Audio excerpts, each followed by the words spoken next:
तुलसी तुलसी सब कहें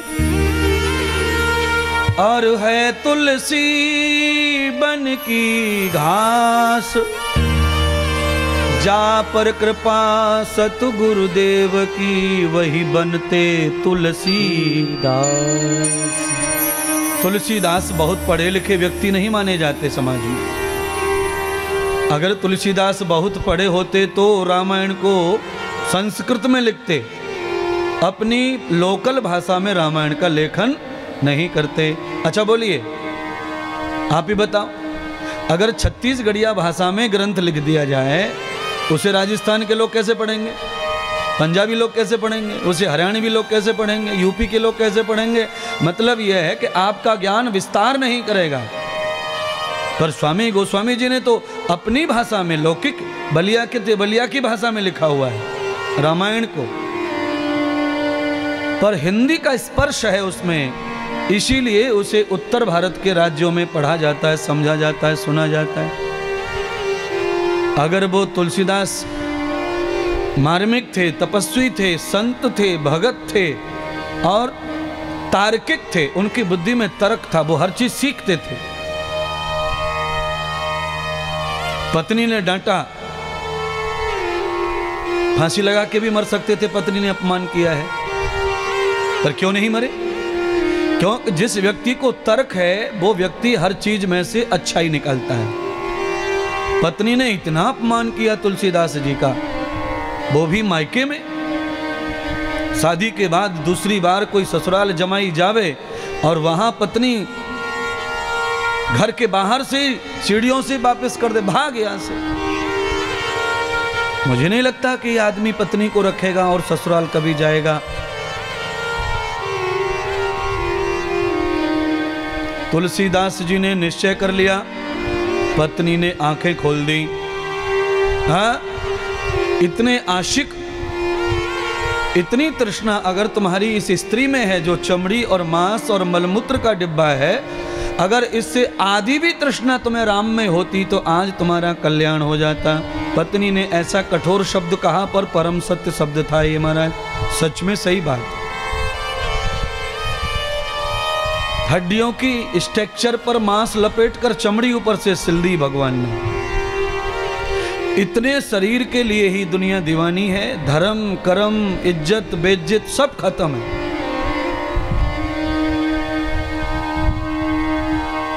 और इसके लिए ही लोग दूर दूर नौकरियां कर रहे हैं, दूर दूर संसार कर रहे हैं महाराज। हाँ, एक दो बच्चा और हो जाता है, चमड़ी मांस का ही पिटारा, उसके लिए जिंदगी खपा देते माँ बाप, पूरी जिंदगी उसी के लिए काम करेंगे, उसकी पॉलिसी खोलेंगे, बीमा निकालेंगे, उसकी बैंक खाते करेंगे, उसे न जाने क्या क्या पढ़ा के क्या क्या कल्पनाएं करते रहते हैं, उसके बारे में क्या क्या सोचते रहते हैं। दुनिया भर का पाप, झूठ, असत्य सब बच्चों के लिए जमा करके रखा हुआ है माता पिता ने। जितने भी सरकारी महकमे की सरकारी नौकरी हैं और जितनी प्राइवेट व्यापार नौकरी हैं, जितना भी झूठ सत्य उसमें बोला जा रहा है, केवल बच्चों के नाम से बोला जा रहा है।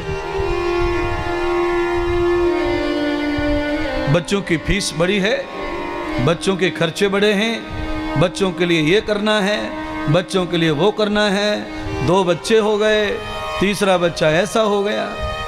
यही सोच सोच के हम न जाने कितना अपराध करते रहते हैं, कितना पाप करते रहते हैं।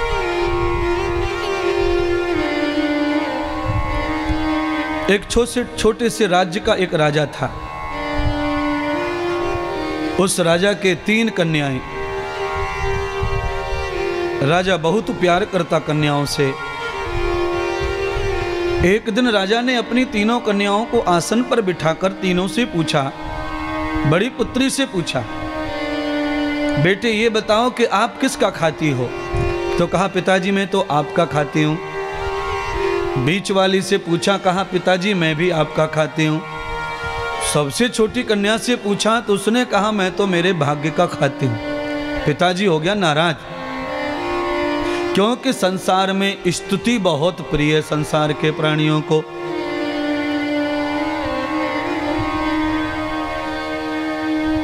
नाराज हो गया तो उसने गुस्से में आकर क्या किया, जो पिताजी का खाते हैं ऐसा बोला तो उनसे तो प्यार कर लिया, उन्हें बड़े बड़े करोड़पति घरों में ब्याह दिया। और जिसने कहा मैं तो भाग्य का खाती हूं, उसे जानबूझकर गरीब झोपड़ी में ब्याह दिया।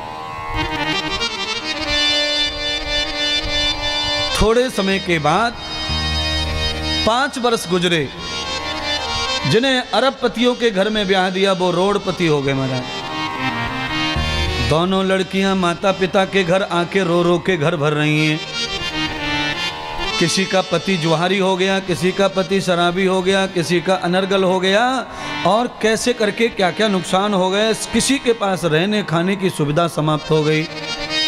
और जिसने ये कह दिया मैं अपने भाग्य का खाती हूँ, वो थी बहुत गरीब पति की पत्नी, पर 5 वर्ष में ही ऐसा पलटा है कि वो 3 मंजिल मकान, गाड़ी घोड़े बंगले नौकर चाकर सब हो गए उसके पास में।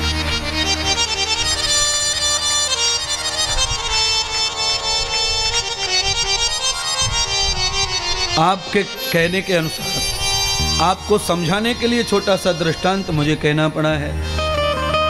चाहे जितना बेईमानी कर लो, चाहे जितना अपराध कर लो,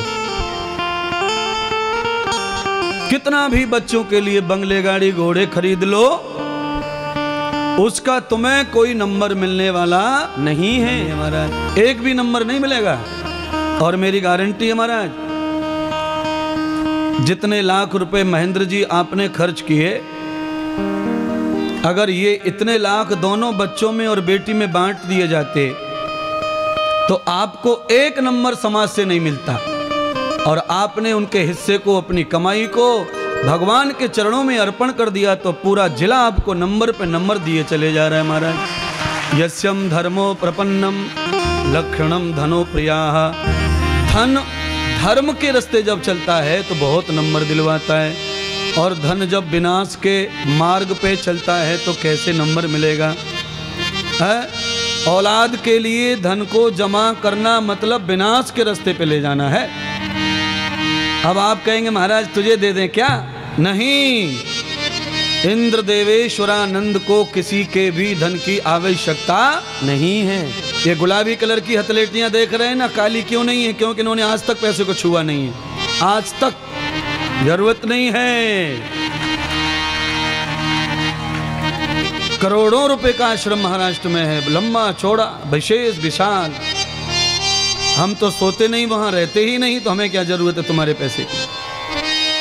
श्रीधाम वृंदावन में योजना है, चल रही है बनाने की। जो भी हमें कोई चरणों में चढ़ा देता है, उससे कोई उठा लेता है, उसी से ये प्रकल्प चलते हैं। हमने आज तक किसी का धन हाथ में नहीं लिया, और इसलिए धनवान भी हैं, बलवान भी हैं, ज्ञानवान भी हैं, विवेकवान भी हैं, सुंदर भी हैं, हर तरफ से फिट हैं। दौड़ लो, भाग लो, व्यायाम कर लो, दंड लगा लो, कुछ भी कर लो, 3 बजे से काम ही क्या, वही काम है।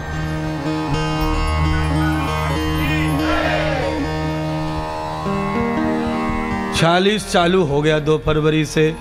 कितना? 40 चालू हो गया। और कुछ 40 वाले मेरी आंखों के सामने बैठे हैं। कथा होने के बाद में हम 40 वाले दोनों पेड़ पे चढ़ेंगे। कितनी बार कौन चढ़ता है? हाँ,